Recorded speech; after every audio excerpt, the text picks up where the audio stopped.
Bagian ke-30 dari buku The Principle of Power, maksimalkan waktumu. Tidak ada kata terlambat atau terlalu cepat. Waktunya sudah sesuai saat yang telah ditentukan. Mitch Albom. Hindari sikap terburu-buru. Bertindak terburu-buru membuat kita kehilangan kendali diri dan juga kendali akan waktu yang kita miliki. Cobalah untuk lebih sabar. Yakinlah bahwa segala sesuatu yang sudah ditetapkan akan terjadi juga pada akhirnya. Bersabarlah di hadapan waktu, amati dan tunggulah saat yang tepat. Belajarlah untuk mundur jika memang waktunya mundur, dan belajarlah untuk segera bergerak ketika waktunya tiba.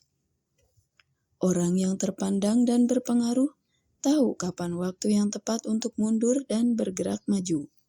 Mari kita simak kisah Joseph Fous, seorang politisi terkenal pada era Revolusi Prancis. Ia memulai karirnya sebagai guru sekolah seminari Prancis yang tidak mencolok. Pria ini mengembara dari satu kota ke kota lainnya selama hampir satu dekade di tahun 1780-an, bertahan hidup dengan mengajar matematika kepada anak-anak. Fous tidak pernah sepenuhnya berkomitmen dirinya kepada gereja. Tidak pernah mengucapkan sumpahnya sebagai seorang pendeta. Ia memiliki rencana yang lebih besar dalam kepalanya. Dengan sabar ia menunggu kesempatannya datang.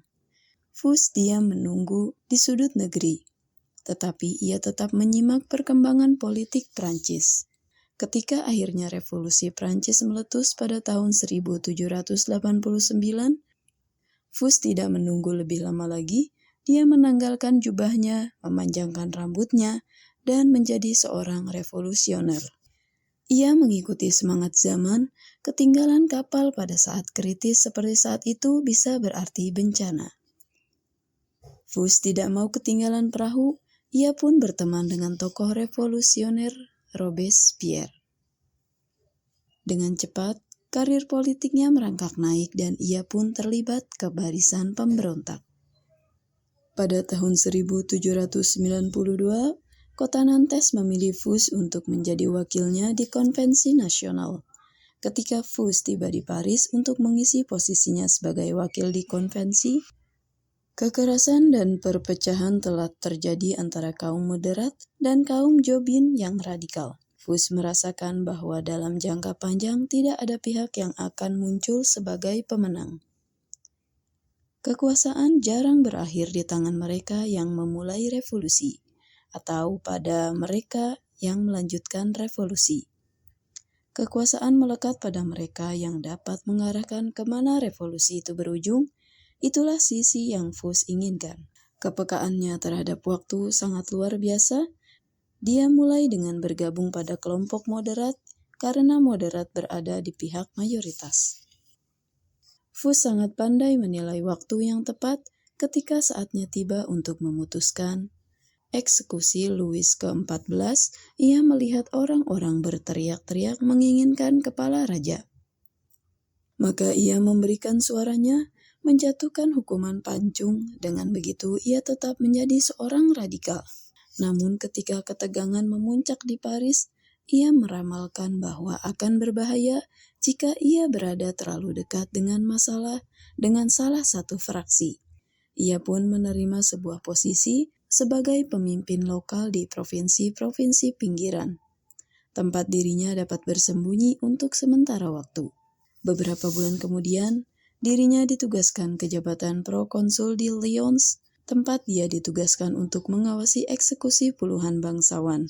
Pada saat tertentu, dia ditugaskan untuk menghentikan pembunuhan ketika dia merasakan suasana negara tengah berubah. Dan meskipun di tangannya sudah berlumuran darah, warga Lyons memujinya sebagai penyelamat dari masa-masa mengerikan dalam sejarah Prancis yang dikenal dengan kekuasaan teror.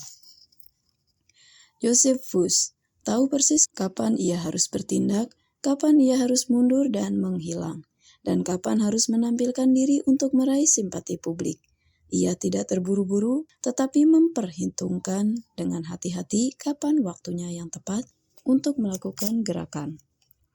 Wus pun berhasil selamat dari ancaman eksekusi sekaligus tetap bisa mengamankan posisi dan jabatannya, serta masih tetap meraih simpatik publik.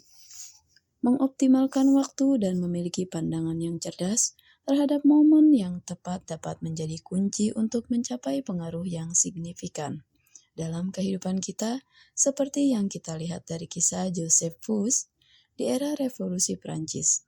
Untuk menjadi sosok berpengaruh dengan cara yang memaksimalkan waktu, ada beberapa panduan yang dapat diikuti. 1. Hindari sikap terburu-buru.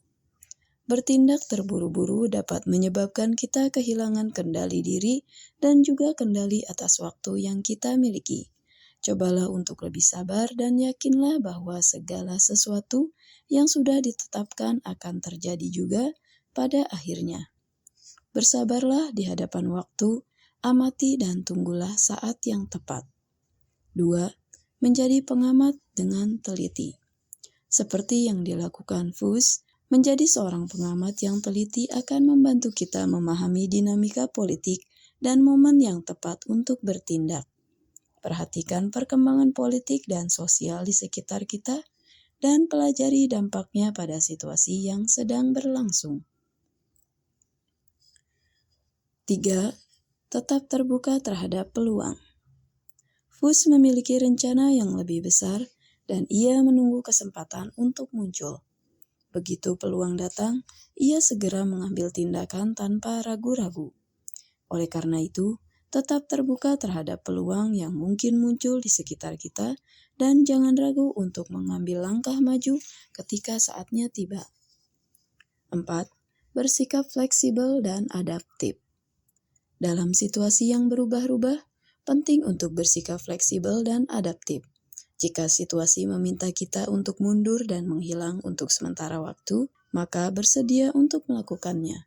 Namun jika momen yang tepat untuk bergerak maju tiba, bersiaplah untuk bertindak dengan cepat dan tepat. 5. Menilai waktu dengan bijaksana. Sebagai sosok yang berpengaruh, penting untuk memiliki kepekaan terhadap waktu. Seperti yang dilakukan oleh Fus, belajarlah menilai waktu dengan bijaksana ketika saatnya tiba untuk mengambil keputusan besar. Renungkan dengan hati-hati dan pertimbangkan konsekuensi dari tindakan tersebut. 6. Perhatikan respon dan reaksi. Setelah kita bertindak, perhatikanlah bagaimana orang lain merespon dan bereaksi terhadap tindakan kita. Ini akan memberi wawasan tentang efektivitas strategi kita dan apakah perlu melakukan penyesuaian. 7. Jangan takut untuk berubah arah. Seperti Fus yang memutuskan untuk berpindah posisi ketika situasi di Perancis tidak menguntungkan, jangan takut untuk berubah arah jika diperlukan.